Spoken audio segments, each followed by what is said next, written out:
ഷിബിൽ റഹ്മാൻ. ഷിബിൽസ് ആരംഭിച്ചത് ഞാൻ മനസ്സിലാക്കുന്നത് എന്താണെന്ന് വെച്ച് കഴിഞ്ഞാൽ ലിങ്ക്ഡിനിൽ നിന്നും ഒക്കെ മനസ്സിലാക്കുന്നത് 10 വയസ്സുള്ളപ്പോൾ വെറും ഒരു ഓഫീസ് ബോയ് ആയി സ്റ്റാർട്ട് ചെയ്ത ഒരു കരിയറാണ് അല്ലെ, അല്ലെങ്കിൽ ഒരു ജേണിയാണ്. ആൻഡ് ആ ജേണി ഇന്ന് എത്തി നിൽക്കുന്നത് ഓരോ വർഷവും കോടികൾ വിലമതിക്കുന്ന ടേൺ ഓവറിലാണ്. ആൻഡ് നൗ ഈ ഒരു യാത്ര എന്ന് പറയുന്നത് ഉറപ്പായും വളരെ എളുപ്പമുള്ള അല്ലെങ്കിൽ വളരെ ഈസി ആയിട്ടുള്ള ഒരു യാത്ര ആയിരുന്നിരിക്കില്ല ഉറപ്പായും. ആൻഡ് നമുക്ക് പലർക്കും നമ്മൾ പലപ്പോഴും വലിയ വലിയ സ്വപ്നങ്ങളോടുകൂടി നമ്മൾ യാത്രകൾ ആരംഭിക്കാറുണ്ട്. പക്ഷേ on that way we get demotivated most of the time. So how did you stay motivated? അല്ലെങ്കിൽ ഈ ഒരു 10 വയസ്സിൽ നിന്ന് ഇതുവരെ എത്തിയ ആ ഒരു ഫിനാൻഷ്യൽ മാനേജ്മെന്റ് അത് എങ്ങനെയായിരുന്നു എന്നുള്ളത് അറിയണമെന്നത് നമ്മളുടെ എല്ലാവരുടെയും ആഗ്രഹമാണ്. So please elaborate. Hi, okay, audible? Okay. Good morning all of you. Question, okay, cool.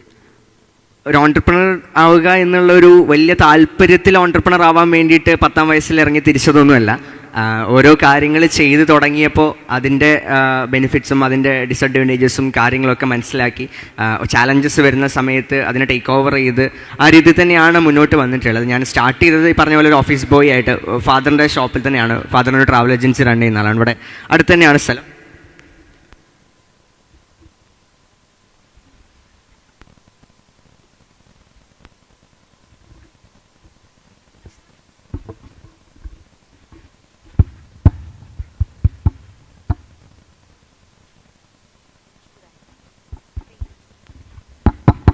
Hello, okay.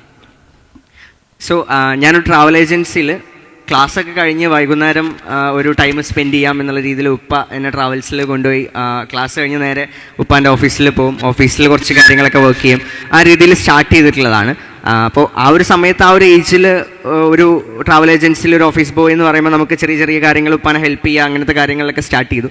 അതിൻ്റെ തൊട്ടടുത്ത് തന്നെ ഉണ്ടായിരുന്ന ഒരു സ്ഥാപനം, ഞാൻ ഏകദേശം ഒരു 7ാം ക്ലാസ് 8ാം ക്ലാസ് പഠിക്കുന്ന സമയത്ത് ചെറിയ ഫോട്ടോസ്റ്റാറ്റ് പ്രിൻറ്റിംഗ് ഒക്കെ ചെയ്യുന്ന ഒരു സ്ഥാപനത്തിൽ എനിക്ക് ഗ്രാഫിക് ഡിസൈനിങ്ങിനോട് നല്ല താല്പര്യം ഉണ്ടായിരുന്നതുകൊണ്ട് ആ ഒരു മേഖലയിൽ കാര്യങ്ങൾ ചെയ്ത് തുടങ്ങിയിട്ടാണ് ഒരു ബിസിനസ് അല്ലെങ്കിൽ സെൽഫ് എംപ്ലോയ്ഡ് ലെവലിലോട്ട് ഞാൻ എത്തുന്നത്. അപ്പോൾ പഠിത്തത്തിൻ്റെ കൂടെ തന്നെ ഒരു സ്റ്റാഫിനെയും കാര്യങ്ങളും വെച്ച് ഒരു DTP പ്രിൻറ്റിങ് ഷോപ്പ് ഇവിടെ അടുത്ത് തന്നെ വൈലത്തൂർ ഒരു സ്ഥലത്ത് റൺ ചെയ്തിട്ടാണ് തുടക്കം. അവിടെ നിന്ന് പിന്നീട് +1 ആ ഒരു സമയത്തേക്ക് 10ാം ക്ലാസ് +1ൻ്റെ ആ ഒരു ലെവലിലേക്ക് എത്തുന്ന സമയത്താണ് ബാക്കി എന്ത് ചെയ്യാൻ പറ്റും, മറ്റെന്ത് ചെയ്യാൻ പറ്റും എന്നുള്ളൊരു തോട്ടിൽ വരുന്നത്. നേരത്തെ പറഞ്ഞ പോലെ തന്നെ ഒരു സ്കൂളിൽ പഠിക്കുന്ന ഒരു വിദ്യാർത്ഥി എന്ന നിലയിൽ എന്നെ സംബന്ധിച്ചിടത്തോളം എൻ്റെ ചിലവുകളും കാര്യങ്ങളൊക്കെ ഞാൻ ഉണ്ടാക്കുന്ന വരുമാനത്തിലൂടെ തന്നെ മീറ്റ് ചെയ്ത് പോകണം എന്നുള്ളൊരു കണ്ടീഷനിലായിരുന്നു എനിക്ക് ഈ പറഞ്ഞ സപ്പോർട്ടും കാര്യങ്ങളും എൻ്റെ ഫാമിലിയിൽ നിന്ന് എൻ്റെ ഉപ്പാൻ്റെ സൈഡിൽ നിന്ന് ഉണ്ടായിരുന്നത്.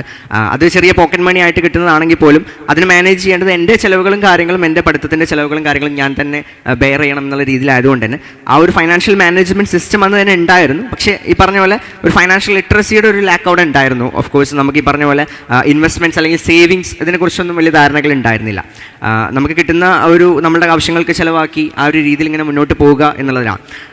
ഒരു 10ാം ക്ലാസ് +1 ആ ഒരു സമയത്ത് ചെറിയ രീതിയിലുള്ള ഫൈനാൻഷ്യൽ ക്രൈസിസുകൾ ഈ പറഞ്ഞ പോലെ നമുക്കറിയാത്ത മേഖലകളിൽ പല രീതിയിലുള്ള ട്രാപ്പുകളിലും മറ്റുമൊക്കെ ആയിട്ട് ഈ ബിസിനസ് സൈഡിൽ തന്നെ നമുക്ക് ഒരുപാട് റിട്ടേൺസ് കിട്ടുമെന്ന് ഓഫർ ചെയ്തിട്ടൊക്കെയുള്ള പല ഓഫറുകളിലും പല MLM സ്കീമുകളൊക്കെ ആയിട്ട് പല ആളുകളും നമ്മളുടെ മുന്നിൽ വന്നു. അതിലൊരു ഫൈനാൻഷ്യൽ ക്രൈസിസിലോട്ട് പോകുമ്പോൾ ഒരു ചലഞ്ച് വരുമ്പോഴാണ് നമ്മളെപ്പോഴും ഇതൊന്നും ചെയ്താൽ പോരാ, ഇതിലപ്പുറത്തോട്ട് നമ്മൾ കാര്യങ്ങൾ ചെയ്യേണ്ടതുണ്ട് എന്നൊരു ഫേസ് മുന്നിൽ വന്നപ്പോഴാണ് ശരിക്കും ഇപ്പോൾ നിലവിൽ പോകുന്ന ഒരു വേയിൽ നിന്ന് സംതിങ് ബിഗ് അല്ലെങ്കിൽ ബിസിനസ് എന്ന രീതിയിൽ കുറച്ചും കൂടി എക്സ്പാൻഷൻ അല്ലെങ്കിൽ സ്കെയിലബിൾ ആയ രീതിയിൽ എന്തെങ്കിലും കാര്യങ്ങൾ ചെയ്യണം, അല്ലെങ്കിൽ multiple source of income generate ചെയ്യണം എന്നൊരു തോട്ടിലോട്ട് വരുന്നതും ഒരു അനദർ ബിസിനസ് എന്നുള്ള രീതിയിൽ ചിന്തിക്കുന്നതും. അങ്ങനെയാണ് ഏത് സ്കില്ല് ഞാൻ അക്യൂർ ചെയ്യും, അല്ലെങ്കിൽ ഏത് സ്കില്ല് എനിക്കിപ്പോൾ ഇവിടെ ഇരുന്ന് ചെയ്യാൻ പറ്റും. എനിക്ക് ക്ലാസ്സസ് കഴിഞ്ഞ് ഓഫീസിൽ വരുന്നു. ആ സമയത്ത് എനിക്ക് ഇൻ്റർനെറ്റ് ആക്സസ് ആണ്, ഡിവൈസസ് ഉണ്ട്, അതിലെനിക്ക് ആക്സസ് ചെയ്യാൻ പറ്റുന്നതിലും ഇവിടെ നിന്ന് ചെയ്യാൻ പറ്റുന്നതുമായിട്ടുള്ള ഫ്രീലാൻസ് ആയിട്ടോ അല്ലെങ്കിൽ ആ രീതിയിൽ ചെയ്യാൻ പറ്റുന്ന പ്രൊഫഷൻസ് ഏതൊക്കെയാണെന്ന് നോക്കി ഒരുപാട് മേഖലകൾ ട്രൈ ചെയ്തു. ഇനീഷ്യലി ഞാൻ കോഡിങ് അതുപോലെ തന്നെ എത്തിക്കൽ ഹാക്കിങ് കാര്യങ്ങളൊക്കെ സർട്ടിഫൈഡ് കോഴ്സസ് ഒക്കെ എടുത്തു നോക്കി, ഓൺലൈനായിട്ടും ഫ്രീ ആയിട്ടുള്ള കോഴ്സസ് കാര്യങ്ങളൊക്കെ. ഒന്നും നമ്മൾ പെയ്ഡ് ആയിട്ടൊന്നുമല്ല എടുത്തത്, കാരണം അന്ന് എന്നെ സംബന്ധിച്ചിടത്തോളം അങ്ങനെ ഒരു ഫൈനാൻഷ്യൽ സപ്പോർട്ടിനുള്ളൊരു മേഖല ഒരു സപ്പോർട്ടൊന്നുമില്ല. ആ ഒരു രീതിയിൽ ട്രൈ ഔട്ട് ചെയ്തു. അങ്ങനെയാണ് ശരിക്കും പറഞ്ഞു കഴിഞ്ഞാൽ സ്റ്റോക്ക് മാർക്കറ്റ് അല്ലെങ്കിൽ ഇൻവെസ്റ്റ്മെൻറ്റ്സ് എന്നുള്ള രീതിയിൽ കാര്യങ്ങൾ ലേൺ ചെയ്യുന്നതും ആ ഒരു മേഖലയിൽ നമ്മൾ സ്റ്റാർട്ട് ചെയ്യുന്നതും. ചെറിയ രീതിയിൽ ചെറിയൊരു ക്യാപിറ്റൽ ഈ പറഞ്ഞ പോലെ സിസ്റ്ററുടെ കയ്യിൽ നിന്നൊക്കെ ബോറോ ചെയ്തിട്ടുള്ളൊരു ചെറിയ ക്യാപിറ്റൽ, ഒരു 20,000 രൂപ ക്യാപിറ്റലാണ് അത് ആക്ച്വലി സ്റ്റാർട്ട് ചെയ്യുന്നത്. അതിൻ്റെ ഒരു തുടക്കത്തിൽ നിന്ന് നമ്മൾ അത്യാവശ്യം കുഴപ്പമില്ലാത്ത ലേണിങ്സും കാര്യങ്ങളും നമുക്ക് ഉണ്ടാക്കി. ആ ലേണിങ്സിനെ ഞാൻ ആസ് എ കോണ്ടന്റ് ക്രിയേറ്റർ ഞാൻ എൻ്റെ സോഷ്യൽ മീഡിയ പേജസിലൂടെയും കാര്യങ്ങളിലൂടെയും ഷെയർ ചെയ്തു. അതിന് ഒരു ഫസ്റ്റ് തോട്ട് വരാൻ കാരണം എന്നെ സംബന്ധിച്ചിടത്തോളം അന്ന് ഇതിനെക്കുറിച്ച് എനിക്ക് അറിയാനും പഠിക്കാനും ഒന്നുമുള്ള പ്ലാറ്റ്ഫോംസ് ഇല്ലായിരുന്നു.